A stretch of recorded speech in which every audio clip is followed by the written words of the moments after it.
감사합니다. 말씀대로 안에 잘 있는 것 같습니다. 이정옥 권사님도 만나고 어저께는 우리 변 목사님과 사모님도 뵙는데 사모님이 의외로 훨씬 건강하시고 걸으시는 것만 조금 불편하시지 아주 좋아 보이셨다고, 그렇게 해서 식사하고 헤어졌다라고 얘기를 하시더라고요. 그래서 조금 마음이 놓였어요. 여러분 계속해서 기도해 주시기 바랍니다. 오늘 함께 나눌 말씀은 요한복음 7장 30절서부터 36절까지의 말씀입니다. 요한복음 7장 30절서부터 36절의 말씀입니다. 저와 여러분들이 한 절씩 교독하시도록 하겠습니다. 제가 먼저 읽겠습니다. 그들이 예수를 잡고자 하나 손을 대는 자가 없으니 이는 그의 때가 아직 이르지 아니하였음이로라. 우리 중에 많은 사람이 예수를 믿고 말하되 그리스도께서 오실지라도 그 행하실 표적이 이 사람이 행한 것보다 더 많으랴 하니, 예수에 대하여 무리가 수군거리는 것이 바리새인들에게 들린지라. 대제사장들과 바리새인들이 그를 잡으려고 아랫사람을 보내니 예수께서 이르시되 내가 너희와 함께 조금 더 있다가 나를 보내신 이에게로 돌아가겠노라. 너희가 나를 찾아도 만나지 못할 것이요 나 있는 곳에 오지도 못하리라 하시니, 이에 유대인들이 서로 묻되 이 사람이 어디로 가기에 우리가 그를 만나지도 못하리요. 헬라인 중에 흩어져 사는 자들에게로 가서 헬라인들을 가르칠. 함께 읽습니다. 나를 찾아도 만나지 못할 터이요 나 있는 곳에 오지도 못하리라 한 이 말이 무슨 말이냐 하니라. 아멘. 오늘 말씀은 계속해서 초막절에 예루살렘에서 있어졌던 예수님과 예수님의 가르침이 있었던 그 모든 상황입니다.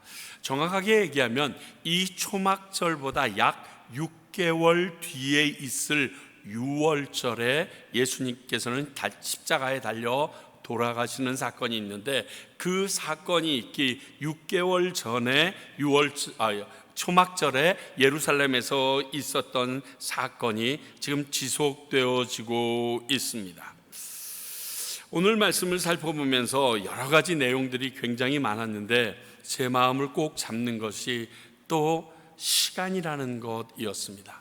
지난 주일도 때라는 부분에 대해서 잠깐 나눴었는데 오늘 역시 저에게 그 때라는 부분에 대하여 다시금 붙잡아 주셔서 여러분들과 나누려고 합니다. 오늘 말씀을 보게 되면 하나님의 시간에 다 맞추시는 예수님의 모습이 보여집니다. 지난주 수요일에 이렇게 말씀드렸죠. 하나님의 뜻에 따라 사시는 예수님이라고 말을 했는데, 그거와 지금 이 말은 같은 말이라고, 거의 동의어와 같다라고 생각하시면 됩니다. 다만 오늘 말씀을 여러분들이 30절서부터 쭉 읽어서 보시면 말씀 곳곳에 때, when 하는 그 말이 다 연결되어서 있기에 다른 내용들도 있지만 그 부분을 오늘은 좀 생각해 보려고 합니다. 33절의 말씀을 보면 내가 너희와 함께 조금 더 있다가, 이런 말씀까지 하시는 거 보면 하나님의 시간에 조금의 차질도 없이 따라 살고 계시는, 하나님이 계획한 그 시간대로 조금의 차질도 없이 움직이시려고 하는 예수님의 모습을 보게 됩니다. 그 조금 남았는데 그냥 먼저 잡히지 나 조금만 더 있다가 이렇게 얘기할 수 있는데 그렇게 안 하시고요. 내가 조금 더 있다가, 정확하게 얘기하면 6개월 정도 더 있다가 내가 잡힐 거야. 그러니까 내가 조금 더 있어야 해. 내 계획과 내가 원하는 시간이 지금은 아니야 라는 것을 말하고 있습니다. 하나님의 본질, 그와 동일하심을 여기지 않고 이 땅에 내려오신 예수님, 그분이 하나님의 시간에 자신의 모든 것을 맞추고 계시는 모습입니다. 이 말은 하나님도 계획하신 시간에 정확하게 일하신다라는 그 하나님의 일하는 일의 확실성과 믿음이 예수님에게 있다는 의미입니다. 만약 그것이 없다면 내가 조금 더 있다가 이렇게 얘기할 필요가 없죠. 우리가 아는 것처럼 시간을 정해놓고 아침에 알람에 맞춰서 일어날 때 정확히 그 시간이라고 믿기 때문에 우리가 일어나는 거 아닙니까? 그런데 그 시간을 딱 정해놓고 일어났는데 푹 눌러놓고 또 잠을 자면 내가 계획한 시간이 아주 예를 들어서 이빨을 못 닦고 뛰어나가거나 하여간 차질이 빚어지는 겁니다. 그럴 정도로 하나님의 일의 확실성, 딱 그 시간에 하나님의 뜻이 정확하게 이루어지고 시작된다라는 믿음이 예수님에게는 있었다라는 겁니다. 왜냐하면 우리와 하나님 예수님의 차이점은요, 그 하나님의 시간을 예수님은 정확히 압니다. 알고 계세요. 근데 우리는 그 시간을 사실 정확하게 몰라요. 그러나 하나님은 그분의 계획대로 하나님의 시간에 그의 뜻과 일을 실행하신다는 그 자체, 이것은 우리는 알고 있고 믿고 있는 자들이라고 생각합니다. 그것이 너무너무 중요합니다. 예를 들면 이런 것입니다. 우리가 하나님과 함께하는 모든 일 중에 우리가 생각해야 되는 것이 회당장 야이로가 딸을 고칠 때의 사건 기억하십니까? 이 회장당 야이로의 딸을 고치신 사건은 공관복음, 마태, 마가, 누가복음에 전부 다 실려 있을 정도로 굉장히 중요한, 특히 그의 예수님의 공생에 딱 3명의 사람밖에 죽은 자 가운데서 살리신 적이 없는데 그 중에 하나인 사건이기 때문에 굉장히 중요합니다. 이 회장당 야이로가 예수님에게로 찾아와서 말합니다. 뭐라고 분명히 얘기했냐면요, 내 어린 딸이 죽게 됐사오니 빨리 나랑 갑사요. 우리 집에 가셔서 예수님이 그 아이를 고쳐주시면 죽지 않고 살 것 같습니다. 지금 죽을 지경입니다. 곧 죽을 것 같습니다. 그래서 예수님과 제자들도 급히 일어나서 그 야이로의 집으로 달려가고 있습니다. 근데 그 가시는 곳에 무리가 엄청 많이 따르고 있었다고 마태, 마가, 누가는 전부 다 이야기합니다. 에워싸서 밀 정도로 많은 무리가 있었는데 가다가 무슨 일이 생깁니까? 시장통 같은 그 중간에 혈루병 걸린 여인이 나타납니다. 그럼 나타날 수도 있죠. 그리고 그 사람이 예수님의 옷자락을 잡고 깨끗하게 나을 수도 있어요. 그런데 이 일로 인하여 시간이 쫙 흘러가 버립니다. 그 사이에 야이로의 종이 와서 말합니다. 더 이상 괴롭게 하지 마세요, 예수님. 다른 말로 얘기하면 예수님 집에 오실 필요가 없습니다. 딸이 죽었습니다. 금방 죽었습니다. 그렇게 얘기합니다. 자, 이때 이 야이로 마음엔 무슨 생각이 들었을까요? 저놈의 혈루병 여인만 없었으면 우리 딸이 죽기 전에 예수님이 도착해서 고쳐주실 수 있었는데 하는 울화가 없었을까요? 화가 안 났을까요? 제가 그 상황이라면 굉장히 화가 났을 것 같아요. 그리고 제 성격이 안 좋아서 그 자리에서 다 뿜어냈을 거예요. 최소한 그건 아니더라도 예수님, 혈루병 여인이 능력이 나가서 깨끗해졌으면 됐지 그걸 굳이 찾으세요. 거기서 그거 찾아서 누구냐 그러고 네가 용서받 그런 얘기만 안 했어도 그냥 가실 길 갔어도 혈루병 여인도 낫고 내 딸도 살았을 텐데 당신이 꾸물짝꾸물짝꾸물찌락거리는 바람에 내 딸이 죽은 것 같습니다. 당신 내 딸 살릴 마음이 없었죠. 내 딸 고칠 능력도 없었죠. 막 그냥 안에서 있는 말이 다 터져 나올 것 같아요. 그런 좌절 가운데 예수님이 뭐라고 야이로에게 얘기하냐면 야, 저 말 듣지 말고 믿기만 해. 믿기만 해. 그래서 올 필요가 없다는 야이로의 집에 야이로와 함께 갑니다. 그리고 제자 몇 명만 데리고 들어가서 그 딸을 살려내십니다. 저는 이 사건을 보면서 우리의 기도와 살짝 연관해 봤습니다. 우리가 기도할 때 주님한테 간절히 구합니다. 그런데 문제는 그 기도를 하면서 나도 모르게 내가 원하는 시간을 딱 정해서 드려요. 주님, 내 기도를 들어주셔야 되는데 몇 년, 몇 월, 며칠, 몇 시에 딱 들어주셨으면 좋겠습니다.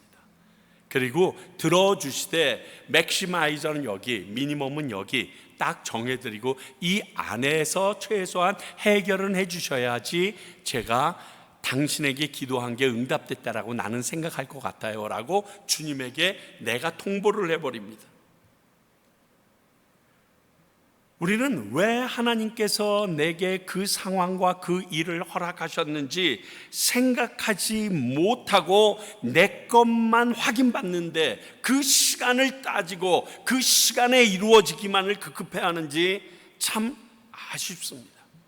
왜 이렇게 되느냐? 조금 전에 말씀드린 것처럼 하나님께서 하나님의 뜻에 맞는 일이라면 반드시 이루어 주실 것이라는 그 믿음과 그 시간이 하나님의 크로노스, 시간이라는 자체, 그분이 원하시는 시간이라는 것을 믿지 못하기 때문에 이렇게 성을 탁 긋지 않습니까? 그렇게 거놓고서 그때까지 안 해주시면 내 기도 응답 안 한 거야. 예수님은요, 죽은 자도 살릴 수 있어요. 야이로가 지금 가졌던 생각, 그 집안에 있는 많은 식구들이 생각했던 것은 이 딸이 죽으면 예수님이 와도 소용없다라고 생각했어요. 그분은 예수님이 아니에요. 그분은 하나님이 아니세요. 우리 하나님은 이 세상 모든 사람이 다 두 손을 놓아도 그곳에서 새롭게 창조해내실 수 있는 티끌로 나를 만들어내셨던 분이세요. 그런데 우리는 그 믿음, 그 말씀 알고 있는데 믿지를 못해요. 그래서 그 시간도 너무 촉박하게 놀아요. 오늘 예수님을 보면요, 그 시간을 정확하게 아셔서인지 모르지만 너무 여유가 있잖아요.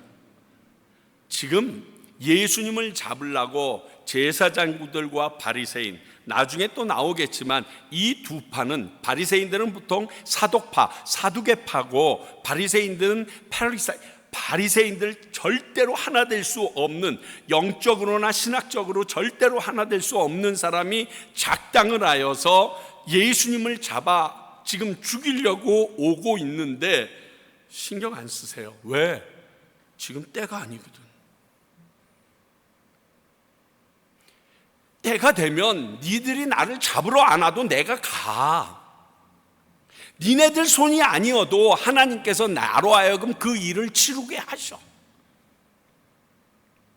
하나님이 때가 되면 내가 기도한 것, 그리고 주님 앞에 주님께서 말씀에 약속하신 것이 이루어질 것을 믿지 못하는 우리들의 이 조급함과 촐랑거림과 너무 차이가 나는 예수님의 모습을 오늘 우리는 봅니다.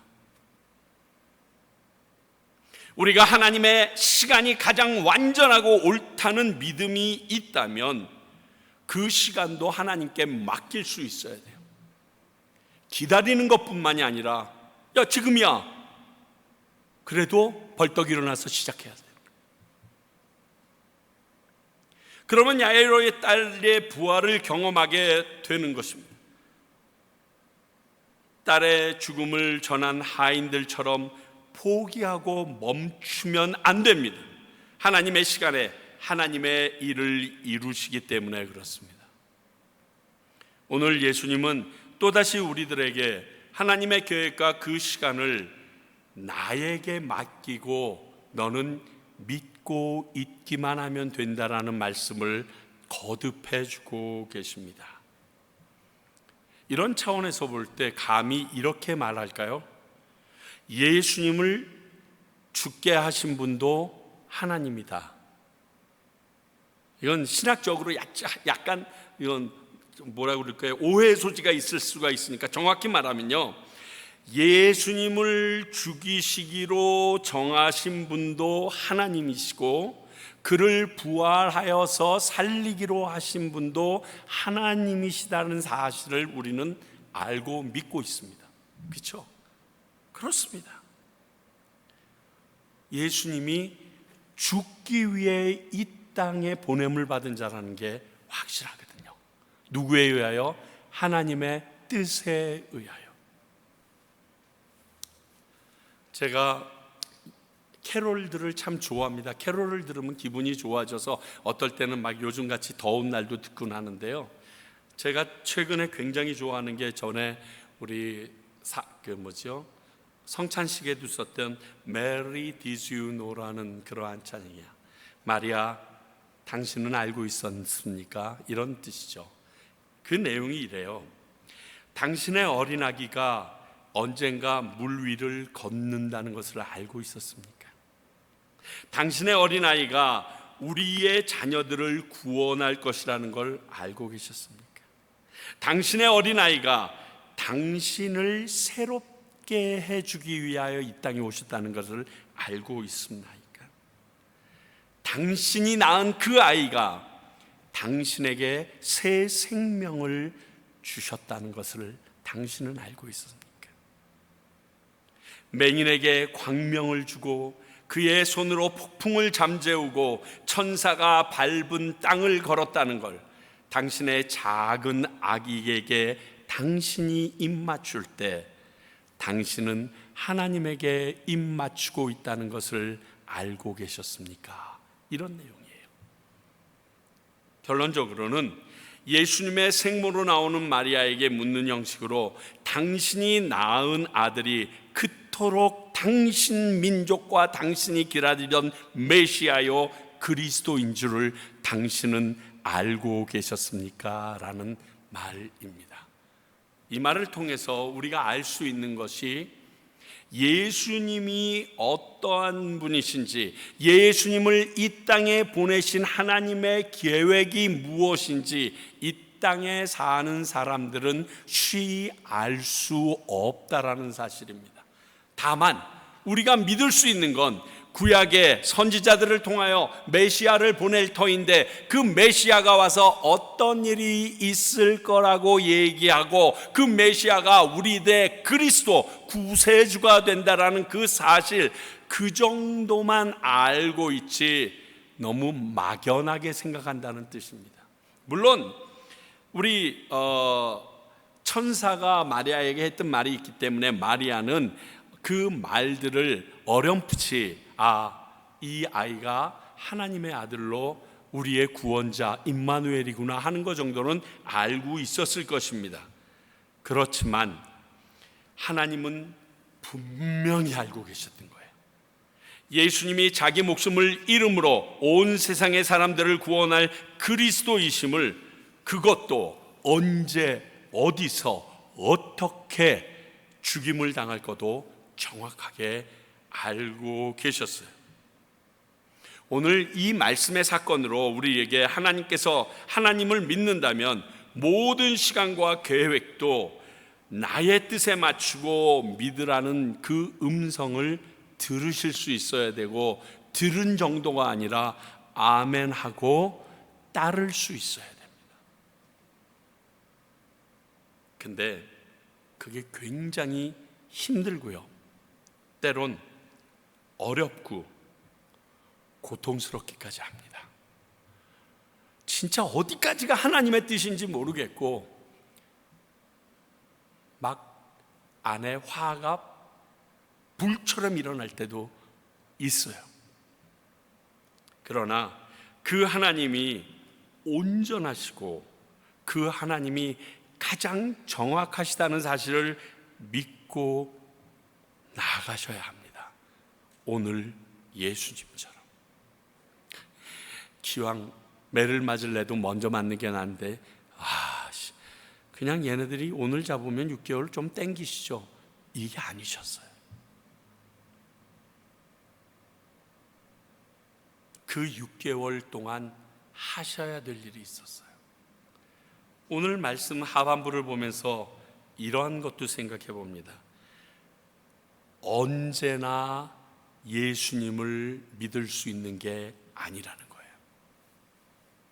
이 말은 앞의 때처럼 내가 아무 때나 예수님을 믿고 만날 수 있도록 하나님이 시간을 허용해 주시지 않는다는 의미가 내포되어 있습니다. 우리 지난주일 나눴죠. 만사의 때가 있다라고 나눴습니다. 이는 하나님이 정하신 룰입니다. 그러면서 진리입니다. 전도서 3장 1절 다시 한번 읽어보십시다. 범사의 기한이 있고 천하 만사가 다 때가 있나니, 예수님을 내가 믿고 싶으면 아무 때나 믿을 수 있는 게 아니에요. 이 말씀은 우리는 안 믿는 듯 하지만 사실 우리가 지금까지 살아오면서 경험치로 이거 다 알아요. 제일 먼저 많이 하는 말, 나이 드시면 야, 공부할 때가 있어야. 공부도 아무 때나 하는 게 아니야. 야, 공부도 할 때가 있어. 반짝반짝 빛날 때 해야 돼. 그리고 애들 정신없이 얘기하죠. 왜? 이제는 3개를 외우면 4개를 잊어버려 막. 물론 사람이 죽을 때까지 배워야 한다는 의미가 있는데 그거랑은 다른 의미로 지금 말씀하는 겁니다. 공부할 때라는 것이 때보다 먼저 행해서 혹은 늦게 깨달아서 낭패 본 적 얼마나 많습니까? 여러분 지금까지 살아오면서 정말 많으시죠? 저는 진짜 안타까운 게 좀 있었는데, 세상적인 측면에서 2009년 10월에 비트코인이 1달러에 1309개를 줬습니다. 2009년이면 여러분들 다 경험하신 그 기간이에요. 환율로 최초 공시된 거예요, 그게. 그리고 2010년 5월 2일에 비트코인 1만 개로 피자 2판을 거래했다는 게 처음 거래예요. 그런데 2015년경에 아들이 이제 고등학생이 되고 막 대학생 곧 될 쯤인 거로 기억하는데, 얘가 이제 얼리 컬리지에 들어가서 많이 이런 것을 배우다 보니까 저한테 그러더라고요. 아빠, 지금 비트코인이 한 개 한 200불 정도 된다는데 살까 말까 그러더라고요. 그래서 야, 보이지도 않는 거 관둬라. 그때 제가 그랬어요. 미국에 있을 때예요. 근데 오늘 시세로 보니까 한 개에 8만 불이더라고요.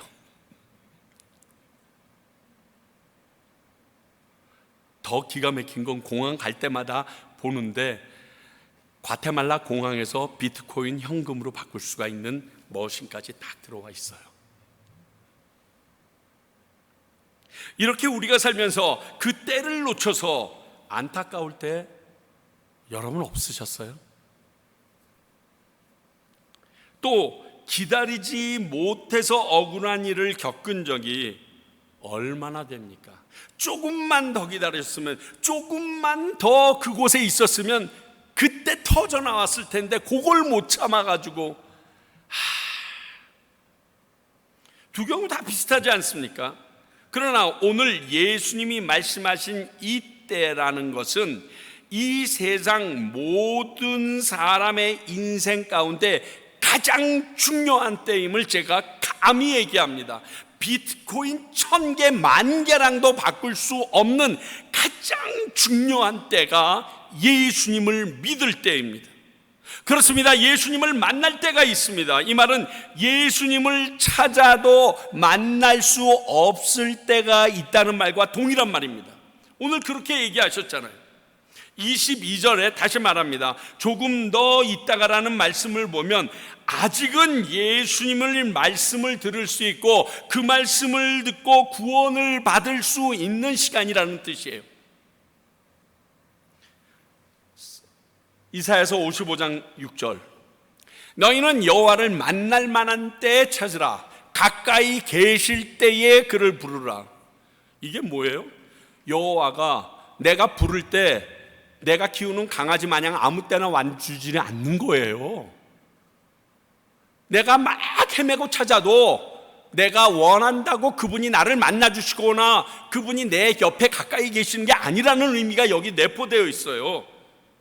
그때가 어느 때인지 다음 절에서 더 정확하게 7절에서 언급합니다.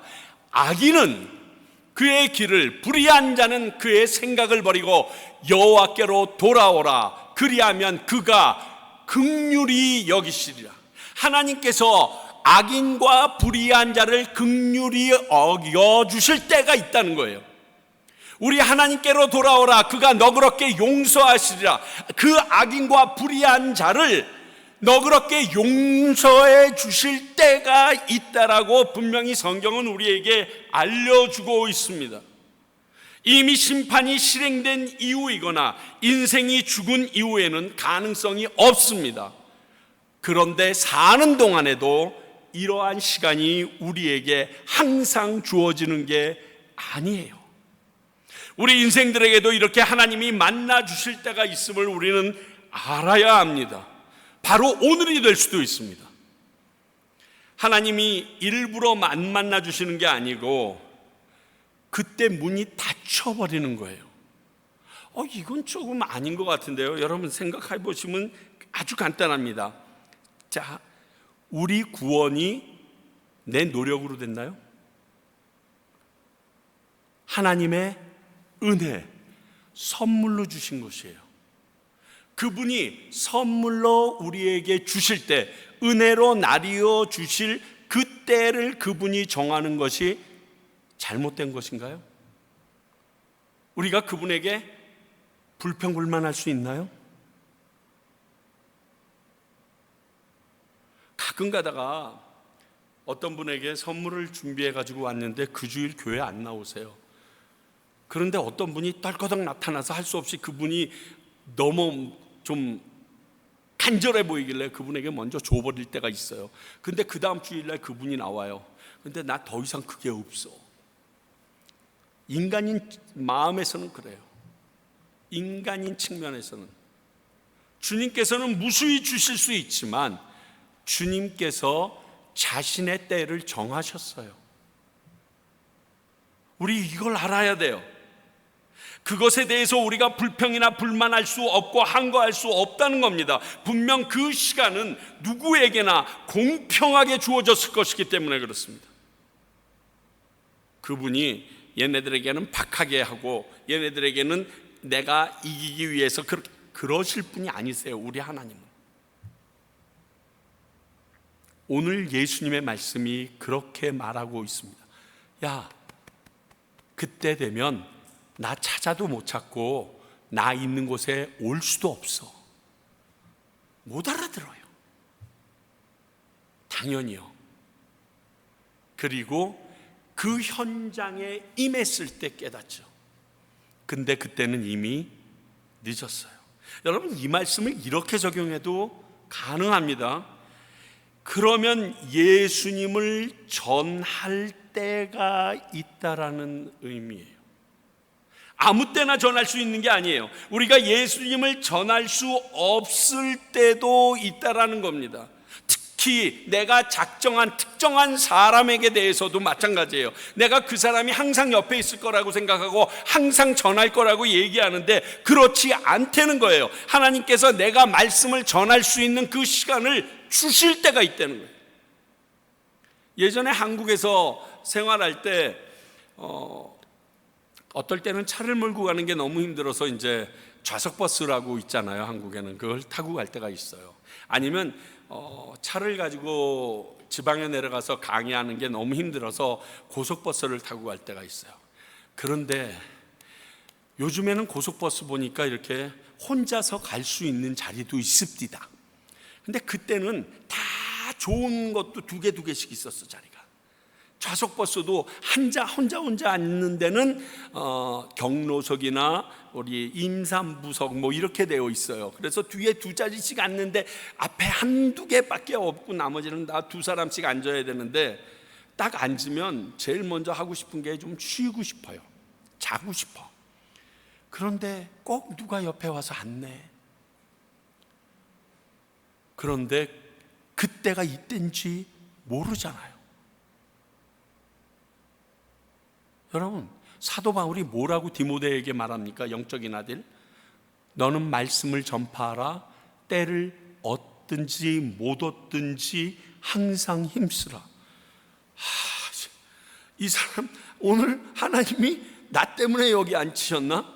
오늘 이 사람에게 복음을 전하지 못하면 이 사람에게 복음 전할 때가 끝인가? 라는 생각이 들어서 물어봅니다. 선생님 내지는 할머니, 혹시 예수님 믿으세요? 그럼 탁 쳐다보죠. 이 사람도 쉬고 싶은데 나랑 똑같은 마음으로 지금 앉았을 텐데, 그냥 믿으시면 끄덕끄덕 해주시고요, 안 믿으시면 제가 짧게 한 말씀 드릴 테니까 그냥 듣기만 하세요. 그래서 그 사람이 나 교회 다녀요 그러면 예 됐습니다, 열심히 잘 다니십시오 이렇게 하고 끝냅니다. 저도 피곤하거든요. 그런데 안 믿어요 이러면 이제 한마디 해야 되거든요. 왜?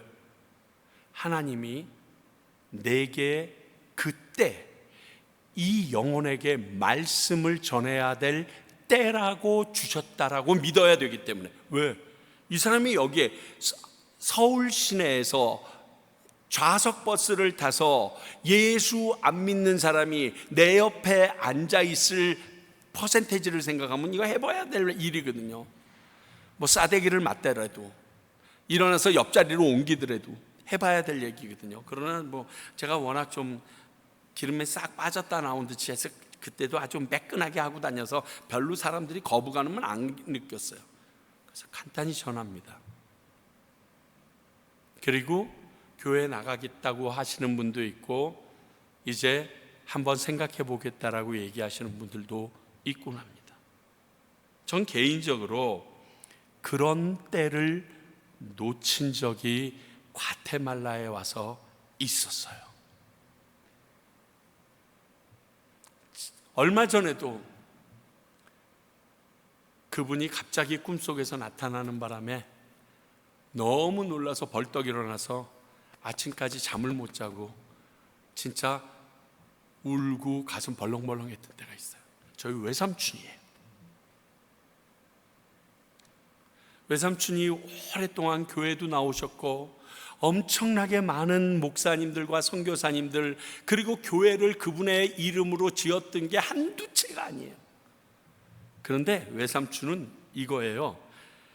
신들에게 잘 보이면 나는 언젠가 어떤 신이 진짜이든 얻어 걸리면 나는 구원을 받는다, 뭐 이러한 생각이신 거예요.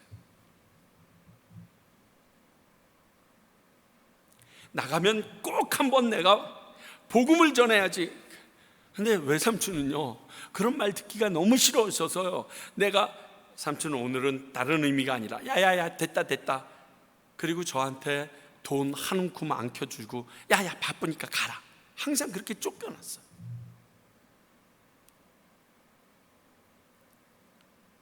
그리고 예수 제대로 믿으셔야죠. 그냥 이렇게 해서 적선하듯이 스님에게 시주듯이 해서는 천국 못 가요 라는 말을 못했어요. 그래서 이번에 가면 내가 꼭 그 삼촌한테 내가 지금까지 나에게 주셨던 돈을 다 물어내려면 내기라도 하면서라도 돈보다 더 중요한 하나님을 전해야지 했는데, 제가 나가기 전에 갑자기 돌아가셨다는 소식을 들은 거예요. 와, 미치겠더라고요. 하늘나라 가서 이 삼촌의 피값에 대해서 나에게 물으시면 난 뭐라고 대답을 하지?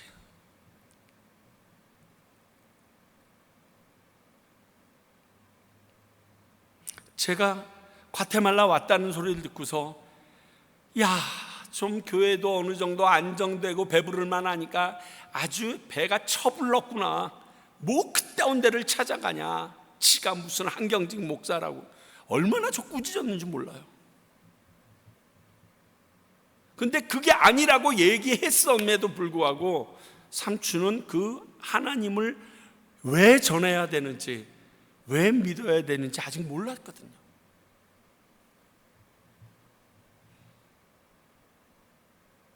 그분이 이미 돌아가셨기 때문에 때를 놓친 겁니다.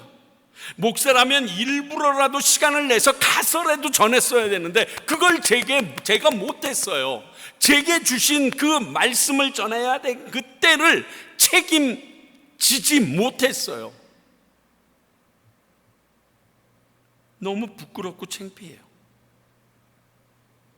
오늘 우리는 말씀을 통해서 그 때를 놓치지 않고 하나님의 때가 이를 때까지 주신 영혼들을 위하여 최선을 다하시는 예수님의 모습을 본받아 따라가야 합니다. 예수님 지금 아직 조금 더 남았대잖아요. 이 조금 더가 그분에게 왜 필요합니까? 예수 그리스도를 믿는 자마다 구원을 얻으리라 하셨기 때문에 그 내게 주신 자를 하나도 잊어버리지 않고 나가야 되는 그 시간이 필요하셨던 거예요. 그 영혼들에게 예수 그리스도가 복음 그 자체인 것을 알려야 하는 하나님의 책임의 그 시간이 예수님에게는 필요하셨던 거예요. 여러분 왜 살려두셨을 것 같으세요? 여러분 주변에 그 사람들이 왜 있게 하셨을 것 같으세요? 다시 말씀드리지만 점잖게 체면치레하면서 가만히 있는 게 심판의 날 나를 부끄럽게 할 모습이라는 거 우리는 기억해야 합니다.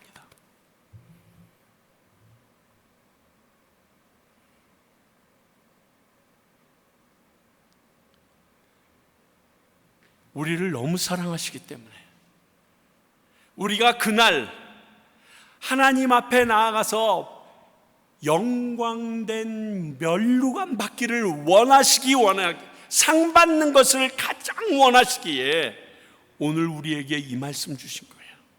우리 책망하시려고 그러는 것이 아니라 네가 앞으로 삶이 그따위로 살아서는 안 된다라고 지적하시려고 하는 게 아니라 주님 앞에 갔을 때, 하나님 앞에 갔을 때 잘했다 칭찬받을 것을 우리에게 허락해 주시기 위하여 오늘 이 말씀을 주시는 거예요. 그때라고 말씀해 주시는 거예요. 지금 일으켜서 돌이켜 보세요. 좌우에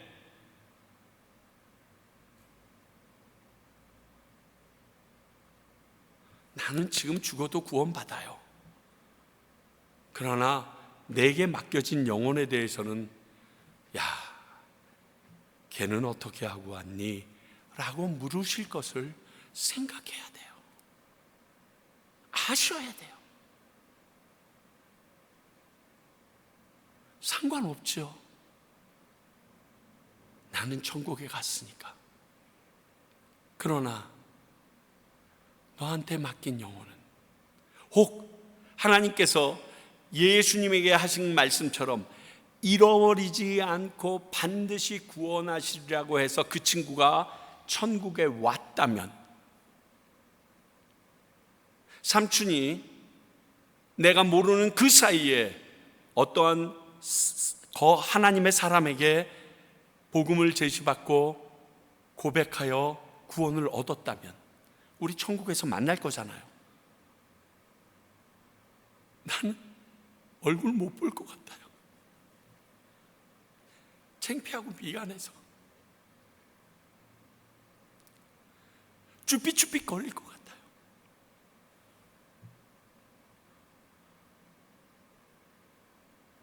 그렇게 안 하게 하기 위해서 오늘 이 말씀을 우리에게 주신 겁니다. 하나님도 그 때까지, 하나님의 그 시간까지 하나님이 허락하신 복음을 전할 수 있는 그 상황까지 최선을 다하셨다는 것을 우리에게 보여주실 겁니다. 우리 평강교회가, 그리고 우리 평강교회의 식구들이 이것을 알고 살아가는 주의 사람들이 되기를 간절히 소원합니다. 기도하겠습니다. 하나님 아버지, 만사의 때가 있고 그 때를 놓쳤을 때 얼마나 우리가 후회하고 안타까워했는지 이 땅을 살면서 이미 경험하게 하셨습니다.